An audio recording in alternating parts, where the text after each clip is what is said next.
Update চ্যানেলের পক্ষ থেকে আবারও একটা লেটেস্ট আপডেট নিয়ে কিন্তু সকল অডিয়েন্সের সামনে কিন্তু আমরা আজকে চলে এসেছি।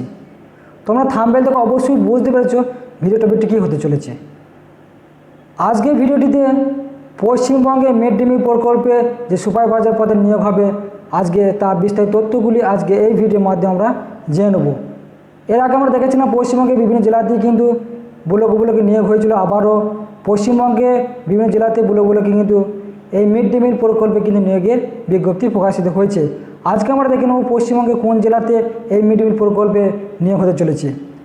এটি সম্পূর্ণরূপে পশ্চিমবঙ্গ সরকারের তরফ থেকে অর্থাৎ ব্লক লেভেল থেকে কিন্তু এই বিজ্ঞপ্তিটি প্রকাশিত হয়েছে। এটি সম্পূর্ণরূপে বাঁকুড়া ডিস্ট্রিক্ট থেকে বের হয়েছে ব্লক লেভেল থেকে, অর্থাৎ যেখানে মিড ডে মিল প্রকল্পে নিয়োগে এই বিজ্ঞপ্তিটি প্রকাশিত করেছে। নোটিফিকেশনের মাধ্যমে কি জানিয়েছে, application are invited from all eligible candidate for the vacant post of mid day meal supervisor at Khatra development block temple on the contractual base. অর্থাৎ প্রত্যেক কিন্তু এই যে নিয়োগটি হবে সেটি সম্পূর্ণরূপে কিন্তু কন্ট্রাক্ট বেসিসে কিন্তু নিয়োগ করা হবে তা কিন্তু জানিয়েছে। Which will be renewed on the yearly based depend on the performance. অর্থাৎ আমরা যে জবটি করবেন সেটি পারফরমেন্স উপরে পরবর্তী দীর্ঘায়ু কিন্তু করা হবে তা কিন্তু এখানে স্পষ্টভাবে জানিয়ে দিয়েছে, সেইটি কিন্তু প্রত্যেকে লক্ষ্য রাখবেন। আরও যেটা আমরা জানতে পেরেছি যেটি সম্বন্ধে যেখানে পোস্ট কি আছে, যে মিড ডে মিল সুপারভাইজার পোস্টে নিয়োগ করা হবে, এটি সম্পূর্ণ বয়স কী বলেছে, বাঁকুড়া ডিস্ট্রিক্ট থেকে রেসিডেন্ট হতে হবে, অর্থাৎ প্রত্যেক নাগরিক কিন্তু বাঁকুড়ার হতে হবে। এজ হচ্ছে 63 বছরের কিন্তু মধ্যে হতে হবে, তাহলে অ্যাপ্লাই জানাতে পারবেন প্রত্যেকে, অর্থাৎ এক্স সার্ভিসম্যান হলেও হবে। এবং যে সমস্ত ব্যক্তিরা জব করতেন তারা বসে আছেন বলে তারা কিন্তু অ্যাপ্লাই করতে পারবেন। এটির ক্ষেত্রে 10,000 টাকা কিন্তু স্যালারি দেওয়া আছে তা জানিয়েছে। ক্যান্ডিডেট পোস্ট কিন্তু অফলাইনের মাধ্যমে আবেদন করতে প্রত্যেকে ব্লকে গিয়ে জমা করে আসতে হবে, তাহলে কিন্তু আবেদনপত্রটি সম্পূর্ণ হয়ে যাবে।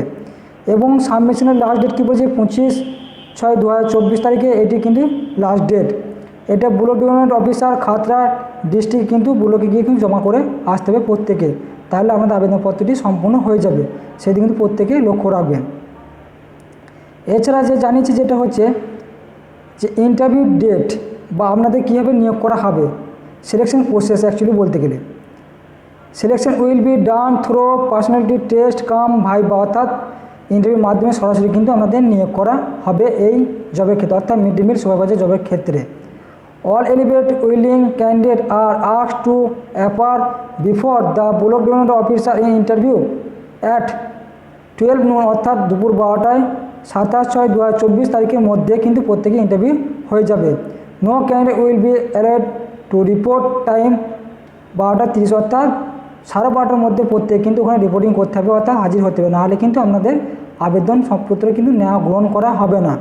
ওখানে গিয়ে প্রত্যেকে কিন্তু সমস্ত ডকুমেন্টস সাবমিট করতে হবে, একটা আমাদেরকে ফর্ম দেবো হয়তো, সেই ফর্মটি নির্ভুল ফিল আপ করে জমা করতে হবে। তারপরে আমাদের এক এক করে কিন্তু ইন্টারভিউ ডেকে নেওয়া হবে সমস্ত ক্যান্ডিডেট অর্থাৎ পরীক্ষার্থীকে, সেটা কিন্তু প্রত্যেকে মাথায় রাখবেন ভালো করে।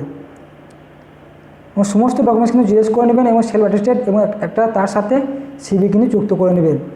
ডকুমেন্ট টু বি সাবমিটেড, আমাদের কী যে ডকুমেন্ট লাগবে সেটা কি বলছে, নো ডকুমেন্ট হ্যাজ বিজ related to the application asset copies following documents have be submitted during personality test, অর্থাৎ প্রত্যেকে কিন্তু সমস্ত ডকুমেন্ট নিয়ে গিয়ে যাওয়ার পর আমাদের পার্সোনাল টেস্টে কিন্তু নেওয়া হবে। এবং কী বলেছে, অরিজিনাল কপিজ মানে তার সাথে কিন্তু অরিজিনাল ডকুমেন্টসগুলো নিয়ে যেতে হবে। Follow documents have a be product during the personality test cum viva, তারপরেই কিন্তু আপনাদেরকে ভাইবার জন্য এক এক করে ডাকা হবে। অরিজিনাল ডকুমেন্টস নিয়ে যেতে হবে, সঙ্গে জিএস কপি এবং সেলফ অ্যাটেস্টেড করে নিতে হবে প্রত্যেকে, তারপরে কিন্তু আবেদন প্রত্যেকে ধাপে ধাপে কিন্তু আমাদের ডেকে নেবে ওই যে ফর্মটি ফিল আপ করার পর। ডকুমেন্টস কী লাগবে, voter card, Aadhaar card, self attested photocopy, age proof, admit card বা সেকেন্ডারি অ্যাডমিট কার্ড এবং বার্থ সার্টিফিকেট থাকলে অবশ্যই original copy, last basic pay certificate, অর্থাৎ আপনি যে কোনো জায়গায় জব করতেন তারপরে ছেড়ে দিয়েছেন তার পরবর্তীতে জব করছেন, বা আপনার যে বয়স পেরিয়ে যাওয়ার পর আপনি আবার পরবর্তী জব করতে চাইছেন তাদের জন্য এখানে কিন্তু এবিলিটি আছে। Peon upper self attested photocopy লাগবে, রেসিডেন্ট ফটো প্রুফ, অর্থাৎ পঞ্চায়েত বা কাউন্সিল অর্থাৎ পৌরসভা লেভেলে কিন্তু রেসিডেন্সি সার্টিফিকেট কিন্তু আনতে হবে প্রত্যেকে, এবং সেখানে ফটো স্ট্যাম্প দিয়ে কিন্তু নেবেন এবং সেক্রেটারি সই সহ কিন্তু প্রত্যেকে লাগবে, সেটা কিন্তু প্রত্যেকে দেখে নেবেন। Certificate from the head of government officer proof the 5 year experience account, এগুলো প্রত্যেকে কিন্তু দেখে নেবেন। 5 বছরের কিন্তু এক্সপিরিয়েন্সের সার্টিফিকেট কিন্তু আমাদের প্রত্যেকে লাগবে। যে সমস্ত ব্যক্তিরা জব করেছেন, গভর্নমেন্ট হোক প্রাইভেট হোক, সেখান থেকে ছাড়ার পর যে বয়স পেরিয়ে গিয়ে তারপরেও কিন্তু এখানে জব করতে পারবেন, তাদের হিসাবে কিন্তু 5 বছরের এক্সপিরিয়েন্স লাগবে। সেই সার্টিফিকেট কিন্তু প্রত্যেকে কিন্তু এখানে সাবমিট করতে হবে প্রত্যেকে, তারপরেই কিন্তু আবেদন সম্পূর্ণ হবে। এবং ভিডিওটি ভালো লাগলে প্রত্যেকে চ্যানেলকে সাবস্ক্রাইব করবেন অবশ্যই। এবং এই যে ফর্মটি কিন্তু প্রত্যেকে ফিল আপ করতে হবে। এই ফর্মটিতে কী বলেছে সেটি কিন্তু প্রত্যেকে দেখে নেবেন। Application from the post of supervisor under CMDMP, এইটির ক্ষেত্রে কিন্তু নিয়োগ করা হবে প্রত্যেকে, সেটা কিন্তু মনোযোগ করে দেখে নেবেন। আমি কিন্তু এই ফর্মটি ফিল আপের বিশেষ তথ্য কিছু দিয়ে রাখছি। এখানে যেটা দিয়েছে প্রত্যেকে দেখে নেবেন আর একবার করে, যে এখানে কি বলেছে সেটা প্রত্যেকে, যে name of the block letter, এখানে প্রত্যেকে কিন্তু নামটা লিখবেন। এবং মহিলার ক্ষেত্রে হলে তার এখানে হাজব্যান্ডের নাম দিবেন, বাবার নাম দিবেন যারা বিবাহিত নন, ডেট অফ বার্থটি স্পষ্ট করে লিখে দিবেন। এবং এজ অন 1/6/2024 যেটা আছে এইটি অনুযায়ী আপনার বয়স কত হয়েছে সেটা লিখে দিবেন। এবং পারমানেন্ট অ্যাড্রেসটা এখানে দিবেন, তাহলে আমার আবেদনপত্রটি হবে। পরবর্তীতে যেটা বলেছে কন্ট্যাক্ট নাম্বার, সেটি কিন্তু নির্ভুলভাবে দিবেন। হোয়াটসঅ্যাপ নাম্বারের সঙ্গে কিন্তু থাকে সেই নাম্বারটাই দিবেন কিন্তু। Name of the post of head, আপনি কোন পোস্টে জব করতেন আগের পদ্ধতিতে সেটা লিখে দেবেন। লাস্ট বেসিক পে ডাউন, আপনি যে পেমেন্ট পেতেন সেইটি জবে আগামী দিনের সেই জবটির ক্ষেত্রে যে নামটি এখানে দেবেন, অর্থাৎ যে টাকা পেমেন্ট আপনি পেয়েছেন আগে সেটি।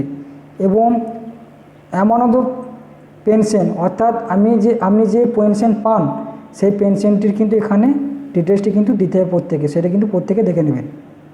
এটি বিশেষ করে জবটি হচ্ছে যে সমস্ত ব্যক্তিরা অর্থাৎ রিটায়ার হয়ে গেছেন তাদের জন্য কিন্তু এই জবটি কিন্তু নিয়োগে কিন্তু করা হয়েছে, সেটি কিন্তু প্রত্যেকে দেখে নেবেন, সেই দিকে লক্ষ্য রেখে সেটি প্রত্যেকে জানবেন।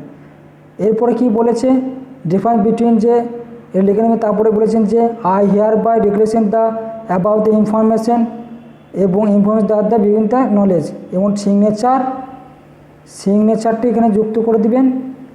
এবং ডেট প্লেস এটি দিয়ে দেওয়ার পর কিন্তু সাবমিট করে এই ফর্মটি নিয়ে গিয়ে ওখানে জমা করে দেবেন, তাহলে আমাদের ফর্মটি ওখানে সাবমিট হয়ে যাবে।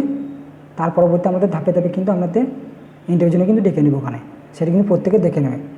27/6/2024 এই ডেটে কিন্তু আপনাদের ইন্টারভিউটি হবে, সেটা প্রত্যেকে ওখানে গিয়ে কিন্তু ইন্টারভিউ দিয়ে চলে আসবেন। এবং ভিডিওটি ভালো লাগে তাহলে প্রত্যেক চ্যানেলকে সাবস্ক্রাইব এবং বেলআইকনটি ক্লিক করে দেবেন সবার আগে এই ধরনের নিত্য নতুন আপডেট পেতে। এবং প্রত্যেকে শেয়ার করতে ভুলবেন না, এখানে যে সমস্ত ব্যক্তিরা বসে আছেন তারাও যেন অ্যাপ্লাই করতে পারে সেই দিকে লক্ষ্য রেখে। এবং ভিডিওটি দেখার জন্য প্রত্যেকে অসংখ্য ধন্যবাদ জানাই JM আপডেট চ্যানেলের পক্ষ থেকে।